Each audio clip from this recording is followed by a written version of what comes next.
நேற்றுலாம் தேடி தேடி பார்த்தோம், கிடைக்கவே இல்லை. இன்றைக்கி பார்த்தீங்கன்னா மார்க்கெட்டில் பெரிய பெரிய ப்ரான் வந்து இருந்துச்சுங்களா, 1 கேஜி வந்து வாங்கிட்டு வந்துட்டேன். சமைக்கிறதுக்கு இல்லை, பிக்கிள் பண்ணுறதுக்காக. அப்பா கடையிலேருந்து ஒரு 1/2 கேஜி மட்டன் வாங்கிட்டு வந்தேன்னா, சரி பிரியாணி பண்ணலாமா கிரேவி பண்ணலாமான்னு யோசிச்சுட்டே இருந்தேன்.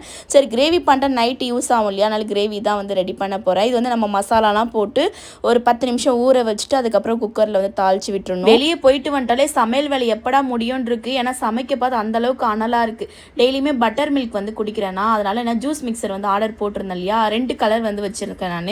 ஒன்று ப்ளூ கலரும் இன்னொன்று க்ரீன் கலரும். செம்ம ஷார்ப்புங்க. நம்ம இதில் வந்து தயிர் மட்டும் ஒரு 2 ஸ்பூன் போட்டு தண்ணி உப்பு மட்டும் போட்டு ஒரே ஒரு டைம் மட்டும் அதை ஆன் பண்ணனா போதும், நமக்கு பட்டர் மில்க் வந்து ரெடி ஆகிடும். உங்களுக்கு இந்த ஜூஸ் மிக்சரோட லிங்க் தேவைப்பட்டால் ஃபாலோ பண்ணிட்டு லிங்க்னு கமெண்ட் பண்ணுங்கள். உங்கள் டிஎம்மில் வந்து நான் சென்ட் பண்ணுறேன். மட்டன் சால்னா மாதிரி இருக்குது, பெப்பர் தூள் மட்டும் போட்டு ஒரு 2 விசில் விட்டுனா அது ரெடி ஆகிடும். தயிர் மறுபடியும் வந்து உரைக்கி ஊற்றி வச்சுட்டேன். மாமியார் வச்ச ரசம் கையாலே வந்து அரைச்சி வச்சது. நான் வந்து கிரேவி ரெடி பண்ண இல்லையா. இன்றைக்கி நம்ம வீட்டில் லஞ்ச் வந்து இதுதான். உங்கள் வீட்டில் என்ன சமைச்சிங்கன்னு சொல்லி கமெண்ட்டில் வந்து சொல்லுங்கள். சாப்பிட்டு முடிச்சு தான் வந்து ஆர்டர்ஸ்லாம் வந்து இருக்குது.